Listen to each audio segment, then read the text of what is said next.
శ్రీ గురుపే నమః, శ్రీ మాత్రే నమః. వెల్కమ్ టు విఎంకే ఆస్ట్రో న్యూవాడ ఛానల్. శని గ్రహం 2.5 సంవత్సరాల తర్వాత కుంభరాశిని వదిలి మీన రాశిలో స్థితి పొందడం వల్ల వివిధ రాశుల వారికి ఏ విధమైన ఫలితాన్ని ఇస్తాడో చూద్దామండి. సహజంగా శని అంటే కర్మకు కారకుడు, వైరాగ్యానికి కారకుడు, క్రమశిక్షణకు కారకుడు, పడమర దిక్కుకు కారకుడు, సేవా భావానికి కారకుడు, ఎల్డర్ పీపుల్ మీకంటే పెద్దవారు, పెద్ద అన్నయ్యలు కావచ్చు, ఎల్డర్ సిబ్లింగ్స్ కూడా కారకత్వం వహిస్తూ ఉంటాడండి.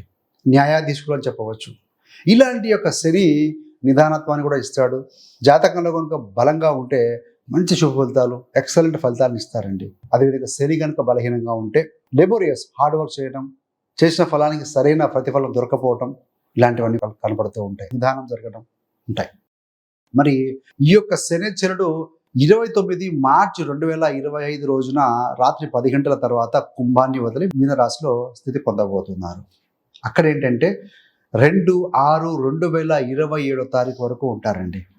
3/6/2027 రోజున ఆయన అతిచారంతో పక్క రాశి అయినటువంటి ఒక మేషరాశికి వెళ్ళి అక్కడ 19 అక్టోబర్ 2027 దాకా ఉంటారు.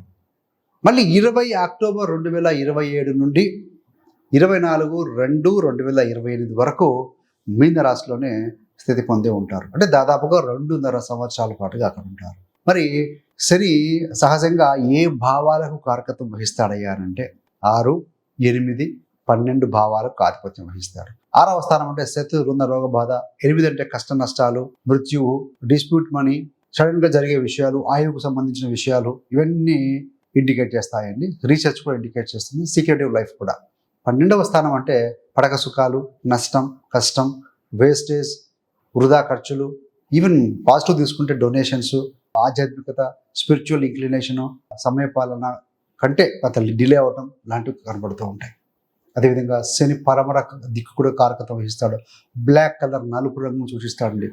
తూర్పున రవి ఉదయిస్తాడు, అస్తమించేది పడమర శని. అంటే శాటన్ అంటే నలుపు, చీకటిని కూడా చెప్పవచ్చు అండి. మరి ఈ యొక్క శని విషయానికి వచ్చే వరకు శని మకరానికి అధిపతి, కుంభానికి కూడా ఆధిపత్యం వహిస్తారు. మకర రాశి స్వస్థానం అయితే కుంభరాశి అనేది మూల త్రికోణ రాశి అని చెప్పవచ్చు. మరి ఏ రాశుల వారికి అష్టమ శని, అర్ధాష్టమ శని, ఏలినాడు శని వర్తిస్తుంది, ఎవరికి క్లియర్ అయిందని చెప్పాలంటే ఈ యొక్క ఏలినాడు శని 7.5 7.5 సంవత్సరాల శని అంటే ఒకటేనండి, అంతా ఒకటేను.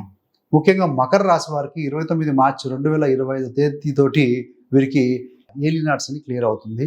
ఎవరికి మొదలవుతుంది అంటే 29 తర్వాత అంటే 30 తారీఖు దాదాపుగా మనకు వీరికి మేషరాశి వారికి ఏలినాడు శని మొదలవుతుంది. అష్టమ శని విషయంలో కర్కాటక రాశి వారికి అయిపోతుంది, సింహరాశి వారికి మొదలవుతుంది. అర్ధాష్టమ శని వృశ్చిక రాశి వారికి ముగుస్తుంది, మరి ఈ యొక్క ధనుసు రాశి వారికి మొదలవుతుంది చెప్పాలండి.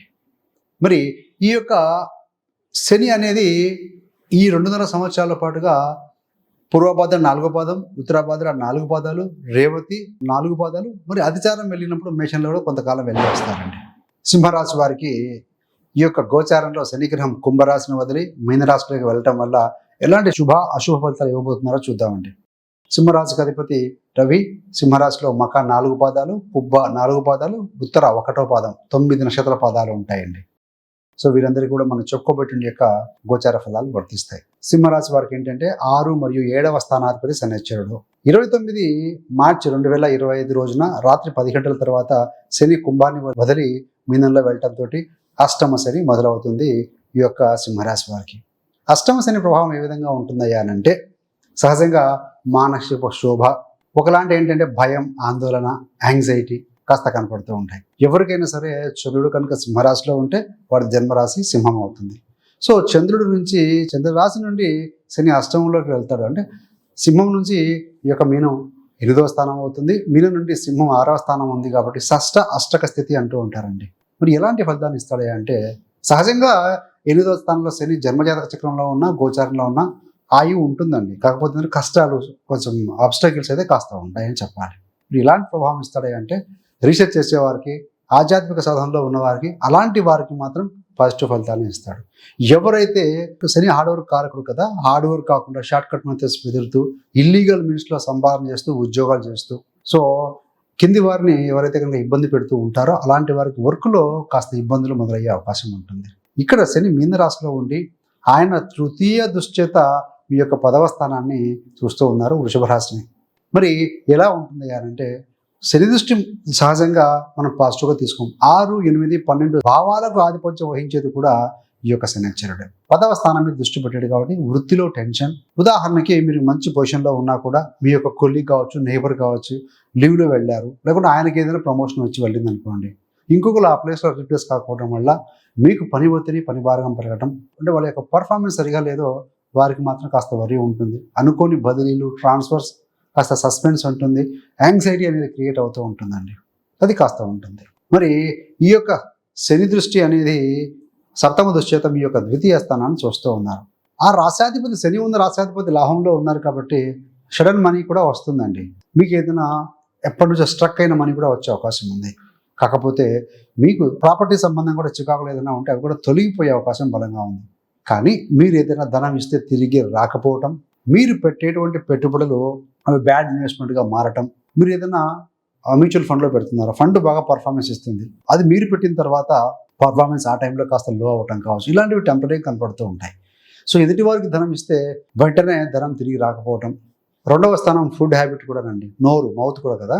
కాబట్టి ఏంటంటే లైట్ నైట్ ఫుడ్ కావచ్చు, లేట్గా ఫుడ్ తీసుకోవడం కావచ్చు, స్టోరేజ్డ్ ఫుడ్, నిల్వ ఉంచిన ఆహార పదార్థాలు తీసుకోవడం. శని లేట్ కదా, నిల్వ ఉంచిన పదార్థాలు తీసుకోవడం వల్ల కొంత గ్యాస్ట్రిక్, ఇండైజేషన్, అనారోగ్య సమస్యలు తలెత్తే అవకాశం ఉంది. కాబట్టి so have to be careful. అదే చర్మ సంబంధమైన సమస్యలు, కంటికి సంబంధమైన సమస్యలు కాస్త ఆరోగ్యపరంగా మనకు కనపడుతూ ఉన్నాయి.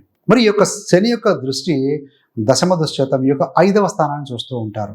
అంటే అష్టమంలో ఉన్నటువంటి శని 5ని చూస్తూ ఉన్నాడు కాబట్టి మంత్ర సాధన, దైవారాధన, ఆధ్యాత్మిక యాత్రలు ఇలాంటి వాటిలో బాగుంటాయండి. ఇక్కడ రీసెర్చ్ చేసేవారు ఎవరైతే ఉంటారో అలాంటి వారికి కూడా అక్కడ సైన్స్, సంఖ్యాశాస్త్రం, జ్యోతిష్యం, వాస్తు, రేఖ ఇలాంటి సాధన చేసేవారికి కూడా బాగుంటుంది. ఎందుకంటే ఆ యొక్క అష్టమాధిపతి గురుడు లాభంలో 11వ స్థానంలో ఉండి డబల్ ట్రాన్సిట్ అంటాం. శని 10వ దృష్టి చేత మీ యొక్క ధనస్సును చూస్తారు, 5వ స్థానం సింహరాశి, సింహలగ్నం నుండి. అదేవిధంగా గురు యొక్క దృష్టి కూడా ఉంటుంది కాబట్టి డబల్ ట్రాన్సిట్ వల్ల 5వ స్థానం మాత్రం ఫ్లవరిష్ అవుతుందని చెప్పాలి. మరి 2026 మే తర్వాత ఈ యొక్క గురుగ్రహ స్థితి మీకు వేల్లోకి వస్తుంది. అయినా ఉచ్చరాశి కాబట్టి అప్పుడు ఆధ్యాత్మికమైన ఇంక్లినేషన్ కాస్త పెరుగుతుంది అని చెప్పవచ్చు. సో ఇదంతా చూస్తే మీ యొక్క సంతానం బహుదూరం వెళ్ళడం ఇలాంటివి కూడా కొంచెం గోచరిస్తూ ఉన్నాయి. అష్టమ స్థానంలో ఉన్నటువంటి శని దృష్టి 5వ స్థానం మీద ఉంది. సంతానం డిలే కావచ్చు, సంతాన విషయంలో ఆందోళన కలిగించినాక వెంటనే గురు దృష్టి ఉంది కాబట్టి మళ్ళీ వారికి so by the grace of God, divine blessings వల్ల మళ్ళీ వాళ్ళు వృత్తిలో కానీ, ఉద్యోగంలో కావచ్చు, చదువులో కావచ్చు రాణించగలుగుతారు అని చెప్పవచ్చు అండి. సో మీరు పెట్టేటువంటి పెట్టుబడులు లాభాన్ని ఇచ్చే అవకాశం ఉంది 2026 మే వరకు. తర్వాత ఏంటంటే లాంగ్ స్టాండింగ్ ఇన్వెస్ట్మెంట్ పెట్టడం మంచిది. సో ఈ యొక్క షార్ట్ ట్రేడింగ్ లాంటివి దయచేసి చేయకూడదు. సో మొత్తంగా చూస్తే వృత్తిలో ఆందోళన, టెన్షన్, అష్టమ శని మొదలవుతుంది, యాంగ్జైటీ కాస్త ఉంటుంది. సో హార్డ్ వర్క్ పెరగడం, కొంతమందికి ట్రాన్స్ఫర్స్, బదిలీలు కాస్త గోచరిస్తూ ఉన్నాయి. సో అందుకని ఏంటంటే డబ్బులు ఇస్తే తిరిగి రాకపోవడం లాంటిది ఉంటుంది. 5వ స్థానం సంతాన విషయంలో కాస్త బాగానే ఉంటుందండి. 7వ స్థానాధిపతి 8లో ఉన్నారు కాబట్టి ఈ యొక్క 2 months ఇన్వాల్వ్మెంట్ ఆఫ్ మీ యొక్క జీవిత భాగస్వామి కుటుంబ సభ్యుల ఇన్వాల్వ్మెంట్ మీ కుటుంబంలో ఉండటం వల్ల కొన్ని సమస్యలు వచ్చే అవకాశం ఉంది. సో ఆ విషయాల్లో కొంత కేర్ తీసుకోవాలి. ఏది ఏమైనా కూడా ప్రతి వారికి కూడా HRMSC 5 ఎలిమెంట్స్ చాలా ముఖ్యమండి. సో అష్టమ శని మొదలైందని విపరీతంగా బాధపడాల్సిన అవసరం లేదు. ప్రపంచంలో 800 కోట్ల మంది జనాలు ఉంటే ప్రతి వారు కూడా ఏదో ఒక రాశి, 12 రాశిలో ఒక రాశి ఉంటారు. 50 నుంచి 70 కోట్ల మంది ఒక రాశిలో పుడుతూ ఉంటారు. అందరూ ఒకలాగా ఉంటారండి. మీరు పుట్టిన ప్రాంతం, మీరు పుట్టిన సమయం, లాటిట్యూడ్, లాంగిట్యూడ్ వేరే ఉంటాయి కాబట్టి జన్మజాతక చక్రం అనుసరించి కూడా ఫలితాలు మారుతూ ఉంటాయి. మీ యొక్క జన్మజాతక చక్రంలో కూడా మీ యొక్క రాశ్యాధిపతి, లగ్నాధిపతి రవి, శని, గురు గ్రహాల యొక్క స్థితి బలంగా ఉంటే మాత్రం ఇవన్నీ కూడా 30 to 40% గమనించగలరు. అందుకే ఏది ఏమున్నా కూడా శని క్రమశిక్షణ కార్యక్రమం అష్టంలో ఉన్నాడు కాబట్టి HRMC 5 ఎలిమెంట్స్ మనం ఫోకస్ చేయాలి. H for health, R for relationship, M for money, S for spirituality, C for career. అన్నిటికంటే ముందు హెల్త్, ఆరోగ్యం బాగా ఉండాలండి. సో మానసిక ఆరోగ్యం, శారీరక ఆరోగ్యం. కొందరు జిమ్కి వెళ్ళి ఫిజికల్గా ఫిట్గా ఉంటారు, మంచి ఫుడ్ తీసుకుంటారు. సో ఇంటర్నల్ స్టఫ్ బాగుంటుంది, నెగిటివ్ ఆలోచనలు, నెగిటివ్ ఇంటేక్ ఉంటుంది. కాబట్టి ఏంటంటే సో హ్యావ్ సమ్ గోల్.